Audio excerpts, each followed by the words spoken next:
Hello students, welcome to your computer class. In the last topic, we were talking about the binary file.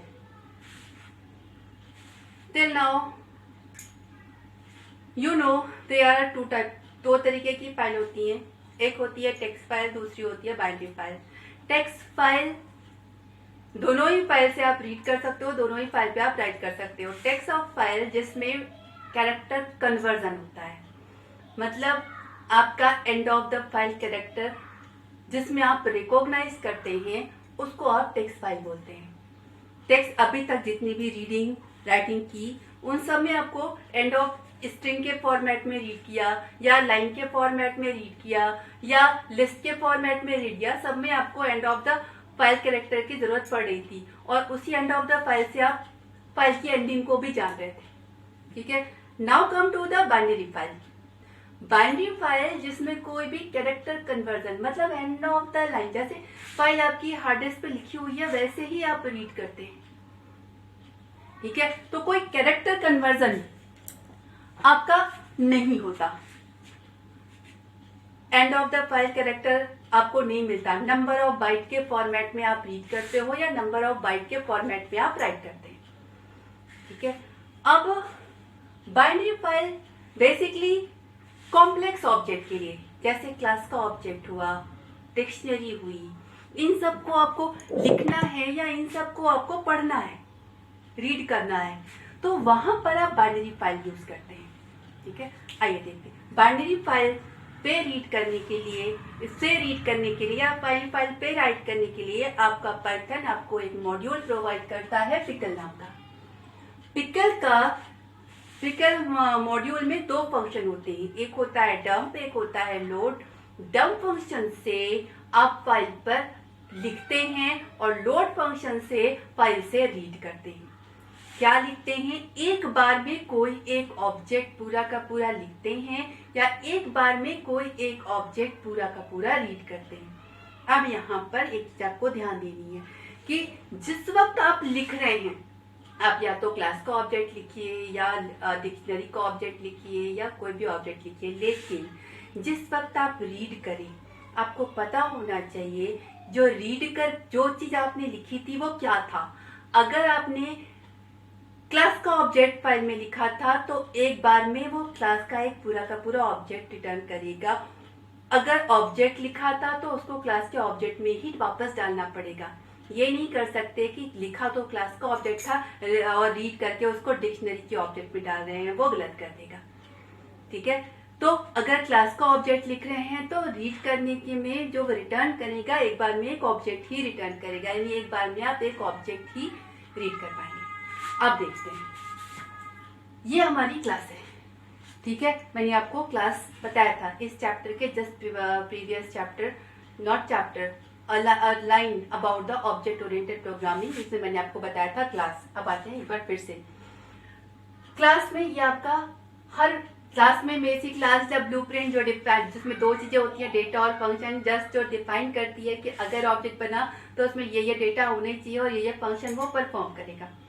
Python की बात करें तो जब आप class बना रहे होते हैं तो उसमें डेटा और फंक्शन, डेटा कहाँ होता है? एक कंस्ट्रक्टर फंक्शन होता है underscore two underscore init two underscore नाम का. इसमें क्लास के जितने डेटा होता है उनको आप इनिशियल वैल्यू प्रोवाइड करते हैं. ठीक है, क्लास के सारे डेटा को सेल्फ नाम से एक्सेस करते हैं.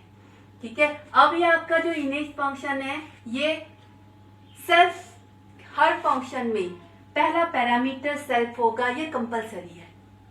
कॉल करते वक्त आपको सेल्फ की वैल्यू नहीं देनी पड़ती, ये ऑब्जेक्ट का रेफरेंस होता है, ये पाइथन अपने आप लेता है, लेकिन हर फंक्शन में सेल्फ पहला पैरामीटर होना चाहिए. ठीक है, अब अगर बात करें इस कंस्ट्रक्टर की तो ये दो वैल्यू ले रहा है डिफॉल्ट के साथ, मतलब अगर आपने डेटा भेजा तो जो डेटा भेजा है वो वैल्यू जाएगी और अगर नहीं भेजा है तो ये डिफॉल्ट वाली वैल्यू चली जाएगी. ठीक है, और ये RNO, नेम, मार्क्स 1 और मार्क्स 2 यानी 4 डेटा को इनिशियल वैल्यू प्रोवाइड कर रहा है. इसका रीड मार्क्स फंक्शन मार्क्स और मार्क्स 2 में नई वैल्यू रीड करके डाल रहा है और डिस्प्ले फंक्शन सारे डेटा को प्रिंट कर रहा है. अब सबसे पहले आपने इस क्लास का ऑब्जेक्ट क्रिएट किया। अब ऑब्जेक्ट क्रिएट करने में दो वैल्यू आपने पास की। पहली वैल्यू जाएगी आरएनओ में, दूसरी जाएगी नेम में। ठीक है, यानी ये डिफॉल्ट वाली वैल्यू नहीं लेगा, ये वाली लेगा। यानी std1 की वैल्यू ये होगी, वैल्यू इसकी 13 और नेम में जो आपने भेजा है दैट इज रोहन। ठीक है, और 00 इनिशियल वैल्यू, यानी आपका std1 तैयार हो गया। सेम दूसरा ऑब्जेक्ट वो भी तैयार हो गया। अब आपने फाइल खोली, राइट बाइनरी मोड, मतलब फाइल पे आपको लिखना है, राइट मोड है। और बाइनरी का मतलब एक बार में पूरा का पूरा ऑब्जेक्ट आप लिखेंगे, चाहे उसमें कोई कैरेक्टर हो या चाहे जितनी लाइनें हो। ठीक है, बाइनरी मोड में खोली। अब पिकर मॉड्यूल का डम फंक्शन क्या करता है, ये लेता है ऑब्जेक्ट जिसको लिखना है और दूसरा लेता है फाइल ऑब्जेक्ट, यानी वो फाइल जिस पर लिखना है।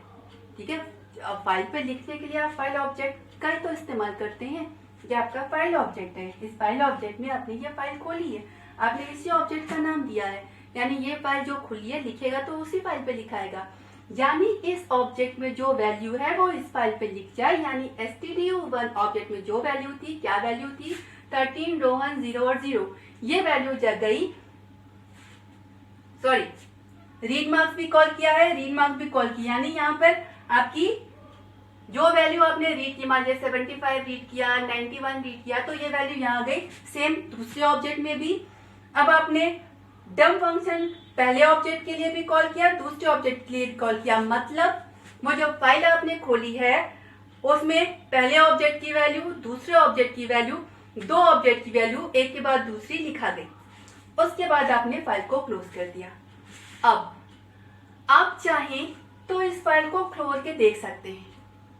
अगर हमने कोई पाथ नहीं दिया है तो ये करंट वर्किंग डायरेक्टरी में होगा, यानी जिस डायरेक्टरी में ये फाइल है उसी डायरेक्टरी में ये वाली फाइल भी होगी।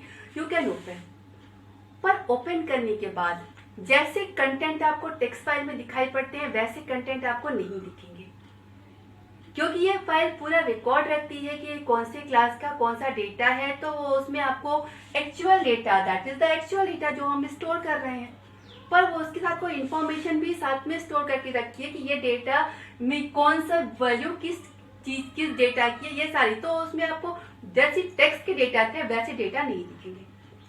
ठीक है, आपको डेटा फाइल में थोड़ा ना देखना है, आपने फाइल पे लिख दिया है। अब फाइल से रीड करेंगे, अपने प्रोग्राम में देखेंगे। फाइल पे हम लिख चुके हैं। ठीक है, अब हमें इस फाइल से रीड करना है। फाइल से रीड करने के लिए हम इसी फाइल को रीड मोड में खोलेंगे। ठीक है, अब यहां पर मैं आपको फिर से बता रही हूं कि अगर आपने फाइल पर क्लास लिखा है तो जब आप रीड करेंगे वो उसी क्लास का एक ऑब्जेक्ट को रिटर्न करेगा। तो अगर ऑब्जेक्ट लिखा है तो रिटर्न करते हुए, रीड करते वक्त ये ध्यान रखना होगा कि हम उसी क्लास के ऑब्जेक्ट टाइप में डालें, उसको हम किसी दूसरे टाइप के दूसरे क्लास के ऑब्जेक्ट या डिक्शनरी या किसी और ऑब्जेक्ट में नहीं डाल सकते। यानी रीडिंग में भी हमें ये वाली क्लास तो चाहिए, तभी तो इसका ऑब्जेक्ट बनाएंगे, नहीं तो कैसे बनाएंगे। तो अगर हम इसका ऑब्जेक्ट नहीं बनाएंगे तो रीड करके हम कहाँ डालेंगे। तो हमने क्लास एज इट इज ली। इसके बाद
से रीड करना है।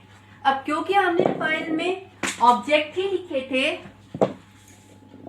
इसलिए फाइल से रीड करके भी हम उसे ऑब्जेक्ट में ही डालेंगे। यानी सबसे पहले हमने बनाया एक क्लास, इस क्लास का एक ऑब्जेक्ट। अब यहाँ पे आप देख रहे हैं मैंने इसमें कोई पैरामीटर पास नहीं किया है। इसका एक ऑब्जेक्ट क्रिएट हुआ, कंस्ट्रक्टर कॉल हुआ। अब अगर कोई वैल्यू नहीं भेजे तो डिफॉल्ट वाला ले लेगा, यानी RNO की वैल्यू 0, नेम की वैल्यू एक ब्लैंक स्पेस और इन दोनों की वैल्यू 0.0 और 0.0, एक इनिशियल वैल्यू ले ली, दैट इज 0 और दैट इज 0। ठीक है। अब सेम फाइल को रीड बाइनरी में खोला है। इस फाइल में, जिस फाइल में हमने ऑब्जेक्ट लिखे थे, उसी फाइल को हमने बाइनरी में रीड करने के लिए बाइनरी में खोला है। ठीक है। अब क्योंकि उस फाइल पे ऑब्जेक्ट ही लिखे थे तो वो उसी क्लास के ऑब्जेक्ट टाइप को एक बार में रिटर्न करेगा, इसीलिए हमने इस क्लास का ऑब्जेक्ट बना दिया। अब देखिए यहाँ पे ट्राई और एक्सेप्ट। देखिए बाइनरी फाइल में कोई and of the line character नहीं होता, तो रीडिंग हम रीड कर रहे हैं, ये रीडिंग बंद कब होगी? फाइल से ये नंबर ऑफ बाइट रीड कर रहा है, जब फाइल खत्म हो जाएगी तो कुछ भी रिटर्न नहीं करेगा, यानी and of the file error I, reading किया एरर आई, क्योंकि उस जगह पहले पहला ऑब्जेक्ट रीड कर लिया, फिर दूसरा ऑब्जेक्ट रीड किया, फिर तीसरा रीड किया, तो तीसरा तो है नहीं, दैट इज द एरर। जैसे एंड ऑफ, इसको and of the file error बोलते हैं। तो व्हाइल ट्रू मतलब कोई एरर नहीं आ रही है, एवरीथिंग इज ट्रू, चलता रहे। कर क्या रहे हैं इसमें? पिकर का लोड फंक्शन, ये उस फाइल को लेता है जिससे रीड करना है एक बार में। अब अगर उस फाइल में जो भी चीज लिखा हो, एक ऑब्जेक्ट लिखा है तो एक ऑब्जेक्ट रिटर्न करेगा, डिक्शनरी लिखी है तो डिक्शनरी की वैल्यू रिटर्न करेगा, जो ऑब्जेक्ट लिखा हो। उस फाइल में जो भी ऑब्जेक्ट लिखा हो एक बार में उस एक ऑब्जेक्ट को रिटर्न करेगा और उसको आपने अपने इस जो ऑब्जेक्ट क्रिएट किया है इसमें डाल दिया। अब अगर हम उसी फाइल की बात करें तो दो ऑब्जेक्ट लिखे थे, पहला ऑब्जेक्ट रीड किया, इस ऑब्जेक्ट में डाला, यानी हमारी वैल्यू 15 रोहन और जो वैल्यू डाली थी वो वैल्यू हो गई। अब इसका हम डिस्प्ले फंक्शन कॉल करेंगे तो इसमें जो वैल्यू थी वो वैल्यू प्रिंट हो जाएगी। ठीक है। अब उसके बाद अभी ट्रू है, फिर से चला, अब इसने दूसरा ऑब्जेक्ट रीड करके फिर से इसमें डाला, यानी ये वैल्यू ओवरराइट हो गई। ये stdu1 है। ठीक है। पहले इनिशियल वैल्यू थी सब 0, फाइल से रीड किया, पहली वाली फाइल की वैल्यू आ गई, डिस्प्ले करेंगे तो पहली वाली फाइल की वैल्यू डिस्प्ले होगी। अब दोबारा रीड किया, ये वाली वैल्यू ओवरराइट हो जाएगी। अब फिर से डिस्प्ले कॉल करेंगे तो दूसरी वैल्यू प्रिंट होगी। अब फिर से रीड किया, तीसरी वैल्यू है नहीं, end of the file error आ गई। जैसी एरर आई, आपका ये डिस्प्ले वाली चीज नहीं चलेगी, तुरंत ये यहां से निकल के यहां आ जाएगा। ठीक है। यानी इस ब्लॉक से बाहर निकल कर यहाँ आया, यहाँ आने के बाद पहली लाइन क्लोज है, इस फाइल को इसने क्लोज कर दिया। बाइनरी फाइल को क्लोज आप ऐसे ही करते हैं, क्यों? क्योंकि इसमें कोई and of the file character नहीं होता। आप कहाँ तक रीड करेंगे? आपके उसने रीड किया, एरर जनरेट हुई, अगर एरर को आप हैंडल नहीं करेंगे तो आपका जो प्रोग्राम है वो बीच में डंप हो जाएगा। ठीक है। तो ये ट्राई और कैच एरर हैंडल करने के लिए होते हैं, मतलब एरर नहीं आ रही है तो ये चले, जैसी एरर आई वो तुरंत, जिस भी लाइन से एरर आई तुरंत इस ट्राई ब्लॉक के बाहर आ जाए। और हो सकता है इसके बाद आपकी बहुत सारी लाइन होती है, यहाँ पे एक ही लाइन है, हो सकता है बहुत सारी लाइन होती, तो वो बीच में प्रोग्राम बंद जाता है। आपको प्रोग्राम बीच में बंद नहीं करना है, आपको प्रोग्राम पूरा चलाना है, फाइल को पूरा प्रॉपरली क्लोज करना है। क्लोज कब करेंगे? जब ये एरर आए। तो जैसी एरर आई, ट्राई के बाहर एक्सेप्ट वाली लाइन पे पहुंचो और वहां पे आपकी पहली लाइन लिखी है कि file close, now the file is properly read, all the file was read, now close the file. Okay, this was the last topic of your chapter, text file, binary file. Text mode में आप data पढ़ते हैं character के format में, character के format में you can read the string, you can read the line, you can read the lines in the form of list. सब में आपको and of the line character दिखाई पड़ता है, and of the line character. ठीक है। Same with the writing, आप string के फॉर्मेट में लिखते हो या लिस्ट के फॉर्मेट में लिखते हो। बाइनरी फाइल जिसमें कोई and of the line character नहीं होता। आप एक बार में एक पूरा ऑब्जेक्ट, उसमें चाहे जो हो, चाहे जितनी लाइनें हो, चाहे जितने स्ट्रिंग हो, कुछ भी हो, नंबर हो, कुछ भी हो, एक बार में आप नंबर ऑफ बाइट्स के फॉर्मेट में लिखते हैं। ये जो ऑब्जेक्ट है, जितने बाइट इसने ले रखे हो, एक बार में उतने बाइट लिखेंगे और एक बार में उतने बाइट आप रीड करेंगे। तो बाइनरी फाइल में रीडिंग और राइटिंग करने के लिए मॉड्यूल पिकल यूज होता है। राइट करने के लिए डंप फंक्शन यूज करते हैं, जो फाइल ऑब्जेक्ट और कौन सी फाइल में, ऑब्जेक्ट और फाइल ऑब्जेक्ट, ऑब्जेक्ट जिसे लिखना हो और फाइल ऑब्जेक्ट जिस फाइल में लिखना हो लेता है और उस ऑब्जेक्ट की वैल्यू उस फाइल में राइट कर देता है। लोड फंक्शन फाइल रीड करने के लिए एक बार में जो ऑब्जेक्ट लिखा हुआ है उस ऑब्जेक्ट की वैल्यू को रिटर्न करेगा। अब आपको उसी टाइप के ऑब्जेक्ट में उसे डालना पड़ेगा। एक बार में जिस क्लास के ऑब्जेक्ट को लिखा था, जब आप लोड करेंगे तो उसी क्लास के ऑब्जेक्ट में आपको वैल्यू डालनी पड़ेगी। और बाइनरी में कोई and of the line character नहीं होता, तो इसके लिए आपको एंड ऑफ द फाइल खत्म हो गई, रीड करने का सारे ब्लॉक खत्म हो गए, आपका चलता थोड़ी ना रहेगा लूप, एरर आ गई, तो आपको एंड ऑफ द फाइल को रिकॉग्नाइज करने के लिए ट्राई और एक्सेप्ट को यूज करना पड़ता है। ट्राई वाला ब्लॉक आपका तब तक चलेगा जब तक फाइल में कंटेंट है, और जैसे ही एंड ऑफ द फाइल पे आप पहुंचते आप ट्राई के ब्लॉक के बाहर आ जाएंगे और आपका ये लाइन चलेगी, जो भी लिखा हो आपने इसमें फाइल क्लोजिंग लिखी, now your file is close. Chapter खत्म हो गया। अब नेक्स्ट क्लास में हम लोग इसके एक्सरसाइज लेंगे। Okay, thank you.